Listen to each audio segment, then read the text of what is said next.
Aralin 6, mabisang paglahok sa interaksyon sosyal at kultural.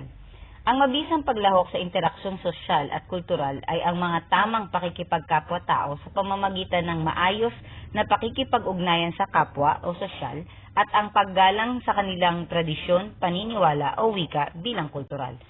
Sa modernong panahon ng internet at globalisasyon, hindi na sapat na tayo ay basta lamang nakikipag-usap. Mahalagang maging mabisa ang ating paglahok sa pamamagitan ng pagiging bukas ang isip, paggamit ng magalang na wika, online man o offline, at pagrespeto sa pagkakaiba-iba ng bawat isa nang walang hinuhusgahan. Sa huli, ginagawa natin ito upang maiwasan ang hindi pagkakaunawaan, mapalawak ang ating sariling kaalaman, at makabuo ng isang matiwasay at nagkakaisang komunidad. Ano ang interaksyong sosyal at kultural? Ang interaksyong sosyal at kultural ay ang ugnayan natin sa ating kapwa at pakikitungo natin sa mga taong may magkakaibang tradisyon, wika at paniniwala. Kailangan natin ng mabisang paglahok dito. Dahil sa modernong panahon ng internet at globalisasyon, mabilis nating nakakasalamuha ang iba't ibang uri ng tao, kaya hindi sapat na basta lang tayo nakikipag-usap. Ang mabisang paglahok ay nangangahulugang marunong tayong gumamit ng magalang na wika online man o offline. Bukas ang ating isip na matuto sa iba at may malalim tayong respeto sa kanilang pagkakaiba-iba nang walang hinuhusgahan. Ginagawa natin ito upang maiwasan ang maling akala, mapalawak ang ating kaalaman at makabuo ng isang matiwasay na ugnayan sa mundong ating ginagalawan. Ang halimbawa ng interaksyong sosyal ay ang pakikipagtulungan sa iyong mga kaklase sa isang group project kung saan ang pag-uusap-usap ninyo ay nagpapalitan ng ideya, naghahati-hati ng mga gawain upang matapos ang inyong proyekto sa tamang oras. Ang halimbawa naman ng interaksyong kultural ay ang paggalang at hindi pagtatawanan sa isang kaklaseng galing sa probinsya na may kakaibang punto o tono sa pagsasalita at sa halip ay pakikinig ng mabuti upang maunawaan ang kanyang ibinabahagi.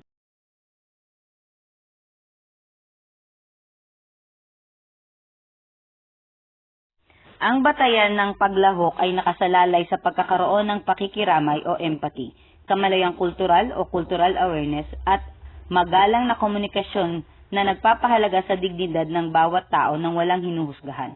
Napakahalaga nitong matutuhan ng mga mag-aaral dahil ito ang susi upang maiwasan ang mga hidwaan at diskriminasyon. Mapalawak ang sariling pananaw sa buhay sa pamamagitan ng pagkatuto sa iba at maihanda ang kanilang sarili sa isang globalized na mundo at hinaharap na trabaho. Sa huli, ang mabisang paglahok ay hindi lamang para sa personal na pag-unlad, kundi para sa pagbuo ng isang matiwasay, may pagkakaisa at nagmamalasakitang komunidad.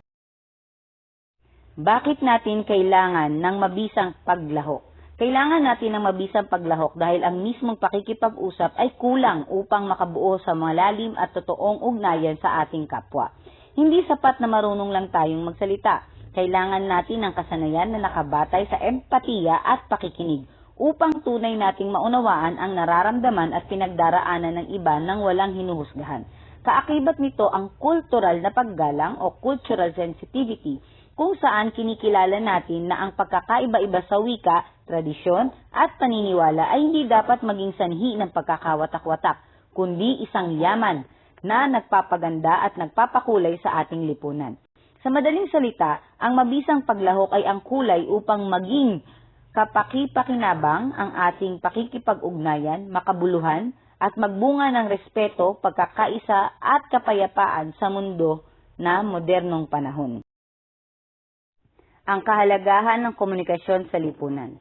Ang komunikasyon ang pangunahing pundasyon ng ugnayan sa lahat ng sektor ng lipunan, mula sa ating pamilya na nagpapatibay ng pamahalaan, sa politika na nagiging daan sa batas at kapayapaan, hanggang sa mga propesyon na nagpapatakbo ng ekonomiya. Ngunit upang maging mabisa at mas matatag ang pundasyong ito, kailangan ang mabisang paglahok sa interaksyong sosyal at kultural dahil ito ang nagsisilbing gabay at tagasala o filter upang masigurong ang mensahe ay may respeto at pag-unawa. Kung walang mabisang paglahok ang komunikasyon sa pagitan ng magulang at anak, pinuno at mamamayan, o mga manggagawa, ay magiging mababaw, puno ng maling akala at madaling masisira. Sa madaling salita, ang mabisang paglahok ang nagbibigay buhay at lalim sa komunikasyon upang mapanatili ang pagkakaisa at kaayusan sa buong lipunan. Una, tagapagtatag ng konteksto o contextual accuracy.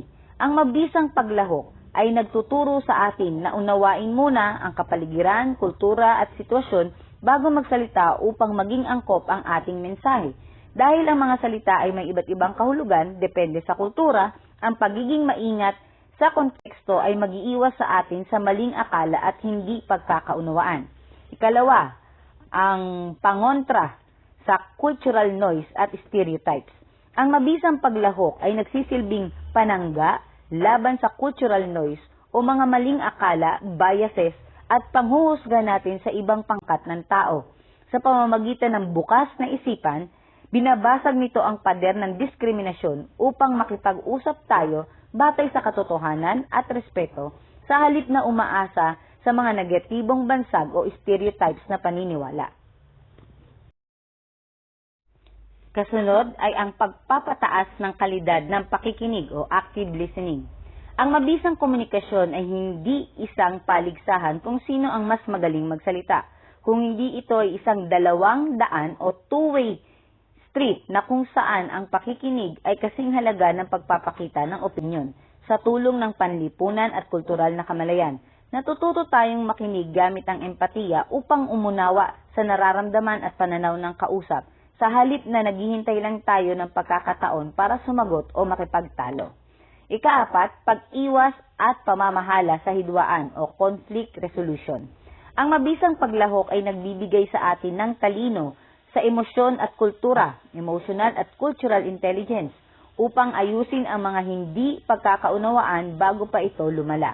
Sa halip na idaan sa galit ang mga magkakaibang opinyon, tinutulungan tayo nitong mag-usap ng mahinahon upang makahanap ng solusyon ng hindi nakakasakit sa damdamin o kultura ng kapwa. At huli, ang global at inklusibong pakikipag-ugnayan, global competence. Ang mabisang paglahok ay nagbibigay sa atin ng global competence o ang kakayahang makipag-usap at makipagkaibigan sa mga tao mula sa iba't ibang bansa at kultura. Dahil sa internet at teknolohiya, nagiging universal o pandaigdigan ng ating galing sa komunikasyon. Kaya magiging epektibo tayong leader o miyembro kahit saan man tayong bansa o komunidad mapadpad. Ngayon, dumako naman tayo sa verbal at di-verbal na estratehiya sa iba't ibang kontekstong sosyal at kultural. Ang mabisang komunikasyon ay kombinasyon ng ating mga salita o verbal at ng ating tono, ekspresyon ng muka at galaw ng katawan o di-verbal. Napakahalagang maunawaan na ang kahulugan ng mga kilos, salitang ito ay hindi pare-pareho. Nagbabago ito depende sa kultura, tradisyon at sitwasyon ng taong ating kausap. Kaya ang maling paggamit nito ay maaaring magbunga ng hindi pagkakaunawaan. Una, ang mga verbal na estratehiya o verbal strategies, ito ay tumutukoy sa paggamit ng mga salita, pasalat man o pasalita, upang magpahayag ng ating mensahe. Una, paggamit ng angkop na rehistro ng wika o language register.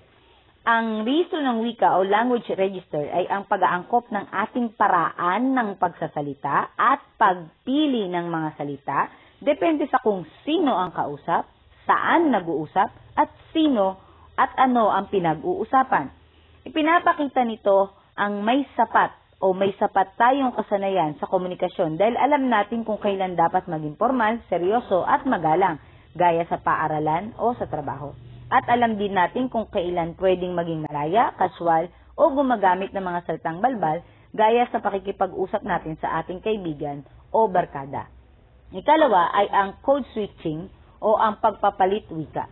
Ang code switching o pagpapalit wika ay ang salit-salit na paggamit ng dalawa o higit pang wika sa loob ng isang usapan.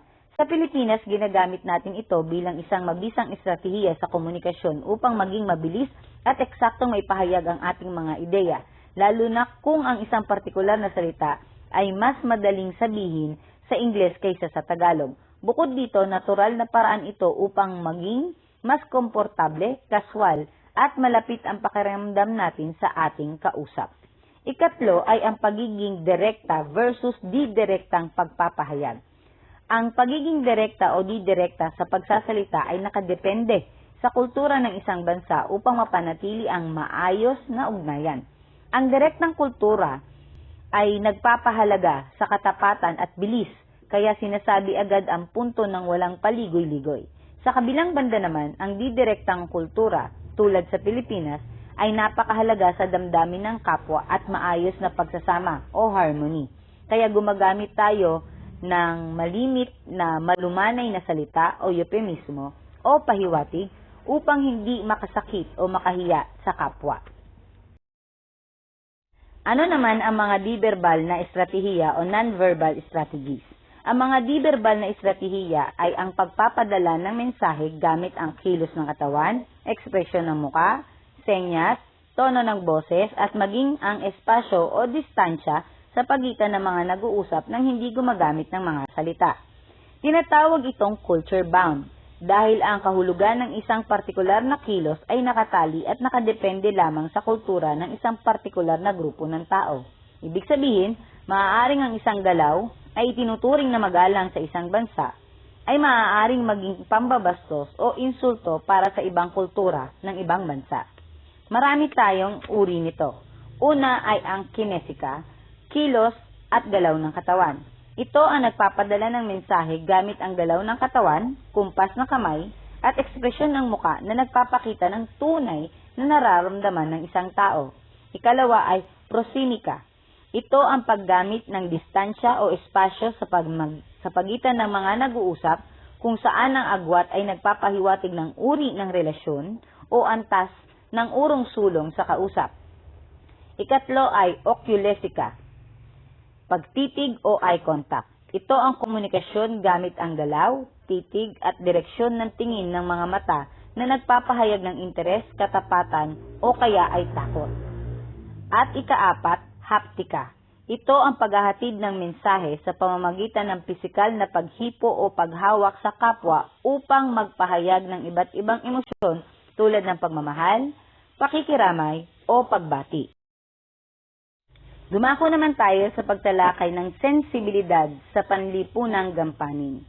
Ang sensibilidad sa panlipunang gampanin o social role sensitivity ay ang pagiging maingat, mapanuri at mulat sa ating sariling tungkulin at sa inaasahang kilos ng mga taong nakakasalamuhan natin batay sa kanilang posisyon sa lipunan.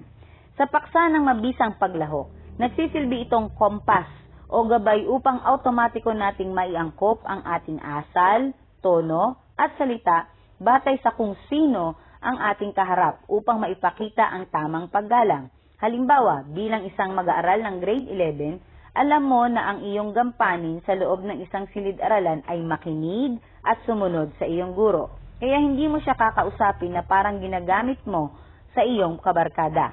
Sa madaling salita, ang kalamang ito ang nagtuturo sa atin kung paano maging tama o angkop sa lugar o lumugar ng tama sa bawat sitwasyon upang maiwasan ang pambabastos at mapanatili ang kaayusan ng komunikasyon at pakikipag-ugnayan. Una ay ang gampanin pansarili. Ito ay tumutukoy sa kamalayan ng isang tao na ang kanyang tungkulin at kung ano ang kanyang tamang asal ay maaaring nagbabago depende sa kung ano ang pinakapapel na kanyang sinusuot o ginagampanan sa isang partikular na oras o lugar. Ang isang mabisang communicator ay marunong magbago ng kilos at pananalita upang umangkop sa kanyang kasalukuyang papel. Ikalawa ay gampanin ng iba. Ito ay ang pagkilala at pagrespeto sa katayuan, tungkulin at pinagdadaanan ng mga taong ating nakakasalumuha sa lipunan. Ipinapakita nito na nauunawaan natin kung paano kausapin at tratuhin ng tama ang iba't ibang sektor, mula sa mga awtoridad hanggang sa mga nangangailangan ng higit na pag-unawa. Kasunod, ang ikatlo ay sensibilidad sa gampaning pangkasarian at kultural. Ito ang pagiging mulat at maingat sa katotohanan ng bawat kultura, relihiyon at lipunan ay may kani-kanilang kasanayan o nakasanayan at paniniwala pagdating sa papel ng mga babae, lalaki at mga miyembro ng LGBTQA+ at mga pinuno ng pamayanan. Ang mabisang paglahok ay nangangailangan ng pag-iwas sa pagpilit ng sarili nating pananaw upang hindi makabastos sa kultura ng iba. At ikaapat, ang konsepto ng pakikipagkapwa o kontekstong Pilipino. Sa kulturang Pilipino, ang sensibilidad sa panlipunang gampanin ay hindi lamang basta pagsunod sa patakaran, kundi ito ay nakaugat sa ating pagpapahalaga sa pakikisama at malalim na pag-iwas na mapahiya ang ating kapwa, o saving face, kumbaga sa Ingles. Kinikilala natin ang kapwa bilang kapantay ng ating sarili, kaya iniingatan natin ang ating mga kilos at salita upang mapanatili ang magandang ugnayan at kapayapaan ng pangkat. Magkaroon tayo ng baliktanaw sa mga nagdaang kaalaman ninyo, kaugnay sa mga uri ng pagpapahayag bilang karagdagang talakay. Una ay mayroon tayong pagsasalaysay o narrative. Ito ay sulatin na nakatuon sa pagkakasunod-sunod ng mga kwento o pangyayari. Ang halimbawa nito ay maikling kwento, talambuhay, tala-arawan o diary, anekdota o ulat ng balita. Ang ikalawa ay paglalarawan. Ito ay sulatin na nagbibigay ng katangian o nagpapakita ng anyo, katangian at kulay ng isang paksa. Halimbawa nito ay liham pagmamahal, latlahain, tungkol sa pasyalan o travelog, tula o review ng isang produkto.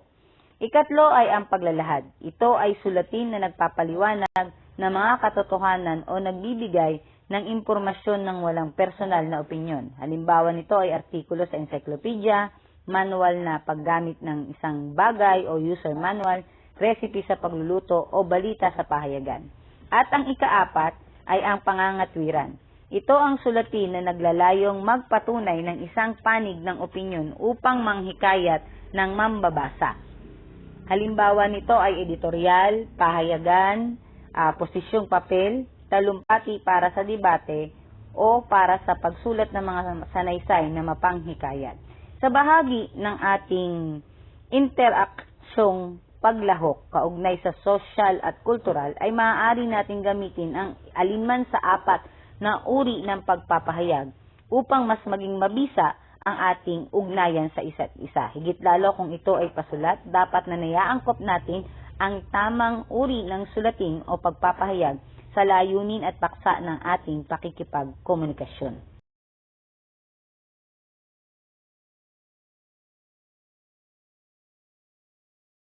Kaugnay ng ating aralin ngayon, may uugnay natin ang ating pagtalakay sa epektibo o mabisang paglahok sa interaksyon batay sa sosyal at kultural sa konsepto ng kakayahang social-linguistic, sapagkat ito ay ang kasanayan sa paggamit ng wika na naaayon sa kultura at sitwasyon ng kausap.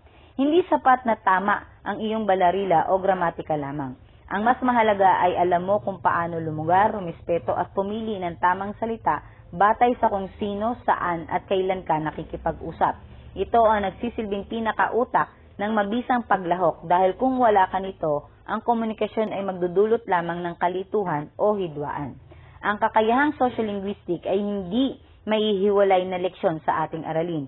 Ito mismo ang nagsisilbing pandikit na naguugnay sa lahat ng paksang ating tinalakay. Una, para sa ating paksang tinalakay na batayan at kahalagahan para sa empatiya at pakikinig. Ang taong may kakayahang social-linguistic ay hindi lang basta nakikinig para sumagot. Nakikinig siya upang umunawa. Ginagamit niya ang empatiya upang maramdaman ang emosyon sa likod ng mga salita ng kanyang kapwa. Kaugnay naman sa pagkontra sa cultural noise, tinutulungan tayo ng kakayahang ito na basagin ang stereotype at diskriminasyon. Dahil mulat tayo sa kulturang Pilipino at iba pang kultura, hindi natin hinuhusgahan ang kausap batay sa kanyang punto, relihiyon o pinagmulan. Ikatlo, kaugnay sa mga verbal at di-verbal na estratehiya. Sa verbal, alam natin kung kailan ginagamit ang formal at informal na rehistro ng wika. Gumagamit tayo ng code switching o taglish upang mapalapit sa kausap. Alam din natin kung kailan dapat maging direkta o didirekta sa ating pakikipag-usap. Ito ay kakayahang social-linguistic. Sa di-verbal naman, gabay natin ito upang kontrolin ang ating galaw, distansya, titig o paghawak nang naaayon sa kultura ng ating kaharap. Socio-linguistic pa rin. Kasunod ay sa sensibilidad sa panlipunang gampanin. Ito ang nagtuturo sa atin na magpalit ng ating papel bilang kausap. Alam natin ang gampanin ng iba at may sensibilidad tayo sa kasarian at kultura. Kaya iniingatan natin ang ating wika upang mapanatili ang pakikipagkapwa at maiwasang mapahiya ang iba. Ito ay kakayahang sociolinguistic pa rin. At huli, ang para sa mga anyo ng diskurso o sulatin. Kapag mayroon tayong kakayahan sa sociolinguistic, alam natin kung anong anyo ang dapat gamitin sa tamang sitwasyon. Narrative ba, descriptive ba, panghihikayat ba, o argumentative ba? Gagamit tayo ng pasalaysay kung gusto natin mapalapit ang loob ng kausap. Gagamit tayo ng paglalarawan upang iparamdam ang ating isang karanasan. Gagamit tayo ng paglalahad kapag nagbibigay ng formal na impormasyon sa trabaho o gagamit tayo ng pangangatwiran kapag ipinapagtanggol natin ang isang sektor o opinyon gamit ang lohika at respeto. Sa madaling salita, ang kakayahang sociolinguistic ang nagiging kapangyarihan ng isang mag-aaral upang maging epektibong mamamayan sa isang global at inklusibong lipunan.